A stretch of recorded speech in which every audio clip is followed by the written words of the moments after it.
Wilayah Sumatera Barat memang diberkahi akan kondisi alamnya yang subur. Luasnya area lahan persawahan di sini tidak hanya menjadikan wilayah ini sebagai lumbung padi, melainkan juga sebagai sentra penghasil belut.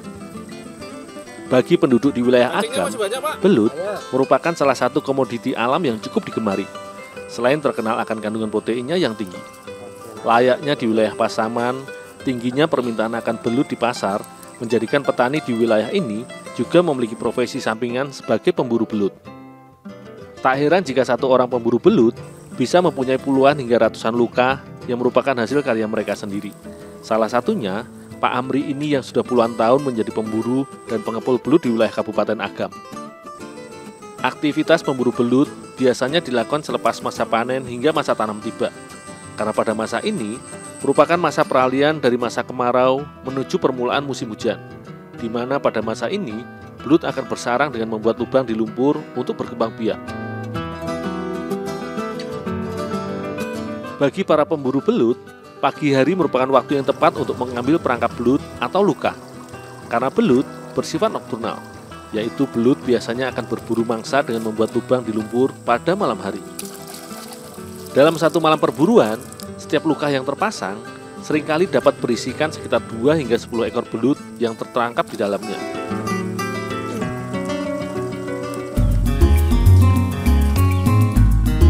Tingginya permintaan belut ini menjadikan banyak rumah-rumah produksi atau pengepul belut di wilayah Bukit Tinggi, Tanah Datar, dan juga Agam.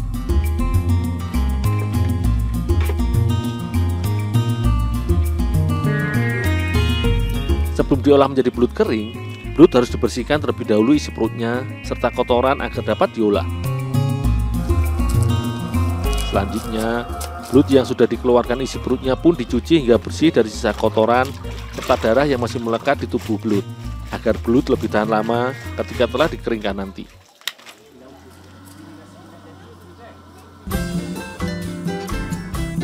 Untuk dijadikan bahan olahan, daging belut yang sudah dibersihkan atau dipisahkan dari kotoran serta durinya, kemudian ditusuk dan disusun pada bilah bambu.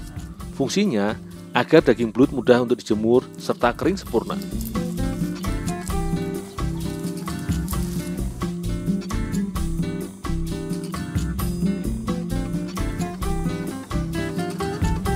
Belut-belut yang sudah disusun rapi dalam bilah bambu, kemudian dijemur di bawah sinar matahari langsung. Lamanya proses penjemuran serta tingkat kekeringan dari belut sangat tergantung dari teriknya sinar matahari.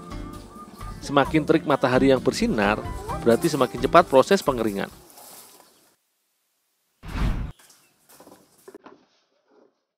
Proses pengeringan dengan teknik sangang ini sangat mirip asap, bahkan sama sekali tidak menggunakan bantuan asap dalam proses pengeringan.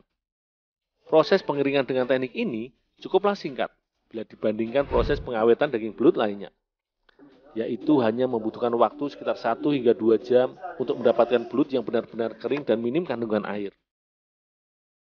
Karena keunggulan dari teknik ini adalah tidak adanya bau amis serta bau asap yang melekat pada olahan belut kering, sehingga lebih banyak diminati oleh para pelanggannya.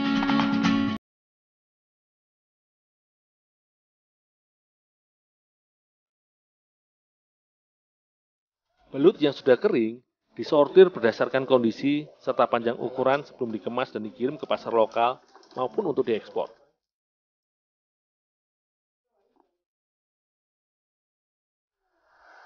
Selanjutnya, untuk dimasak menjadi gulai, belut kering pun dipotong menjadi beberapa bagian agar mudah ketika diolah bersama bumbu serta bahan lainnya.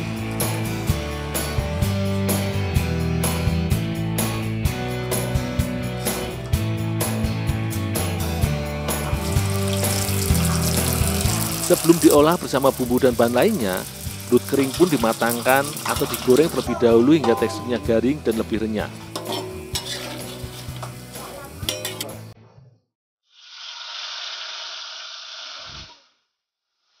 Gulai sebenarnya merupakan olahan masakan hasil adaptasi dari akulturasi budaya India pada masyarakat Melayu. Meski sering disamaartikan dengan masakan kari, sebenarnya masakan gulai memiliki karakter yang lebih cair atau berkuah bila dibandingkan dengan masakan kari, di mana bumbu rempah seperti cabai, bawang merah, bawang putih yang telah dihaluskan, ditumis bersama jahe dan serai. Layaknya masakan gulai lainnya yang bercita rasa gurih. Bila bumbu tumis sudah harum dan sedikit berubah warna, barulah ditambahkan santan. Sebagai tahap akhir pada masakan ini, belut yang sudah digoreng kering sebelumnya ini pun dimasak bersama santan dan bumbu, hingga daging bumbu meresap sempurna.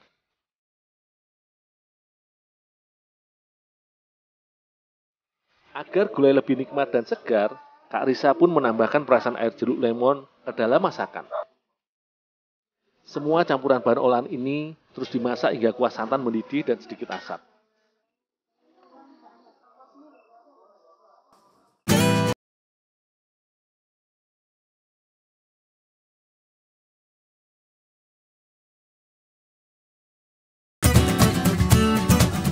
Menikmati sajian menu gulai belut buatan Kak Risa seolah menebus lelah setelah membantu Pak Amri seharian di rumah usahanya mengolah belut kering.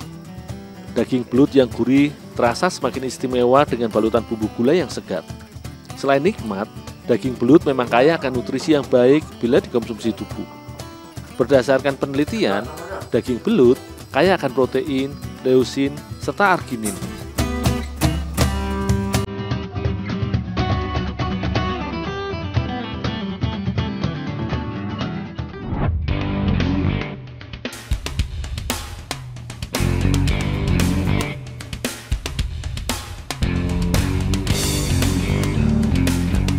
Lur, Sumatera Barat emang nggak pernah gagal sama makanannya. Semua enak, setuju toh? Termasuk yang mau aku masak hari ini. Bahannya dari daun mangkokan atau orang Minang menyebutnya daun tapak leman. Biasanya orang Minang memanfaatkan daun tapak leman untuk membuat gulai otak sapi maupun kambing.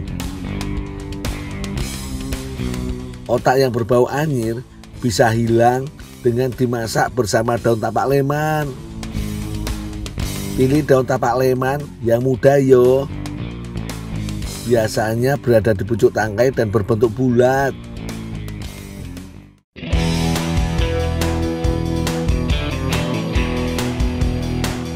Tekstur daun tapak leman yang muda ini cenderung lunak dan rasanya belum terlalu pahit.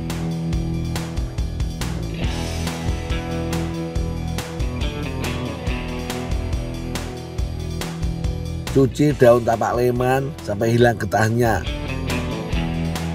Konon lur, di zaman penjajahan, orang Indonesia memanfaatkan daun ini sebagai alas makan.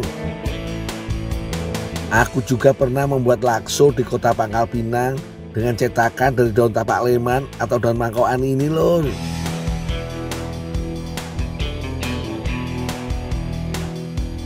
Setelah bersih, iris tipis-tipis daun mangkokannya lur.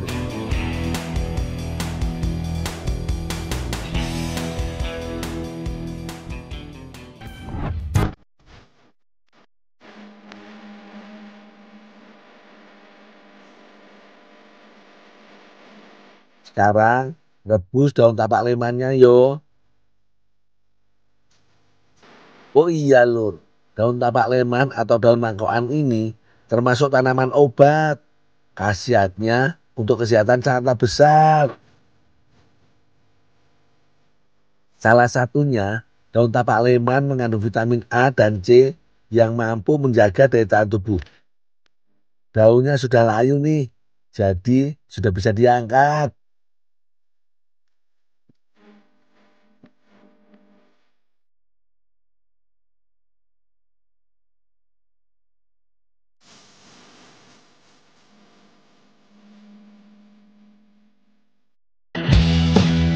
Bumbu untuk gulai daun tapak leman sudah mulai disiapkan lur. Dari bawang merah, bawang putih, cabai merah, kunyit, dan laos.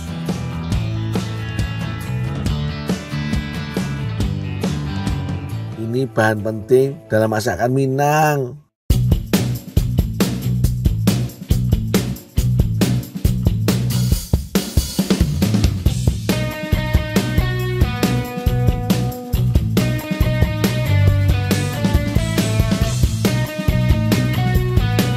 Uniknya gulai tapak leman dari Sumatera Barat adalah cara memasaknya.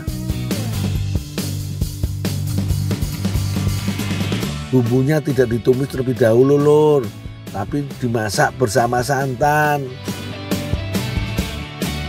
Satu lagi keunikannya lur, ada telur bebek yang ditambahkan ke dalam kuah santan. Semakin banyak telur bebeknya, semakin enak cita rasanya.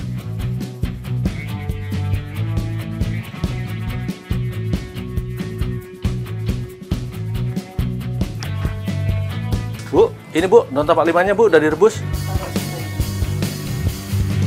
Tinggal masukkan daun tapak leman, lalu masak hingga matang. Lur, gulai tapak leman ini biasa tersaji saat ada acara penting seperti syukuran dan acara adat.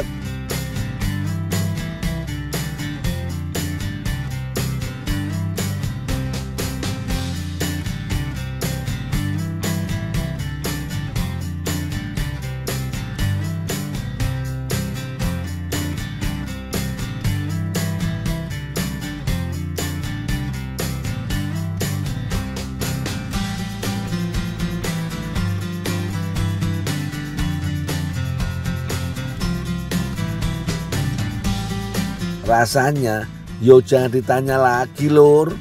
Bisa menikmati gulai tapak leman di daerah asalnya tentu istimewir alias istimewa lur.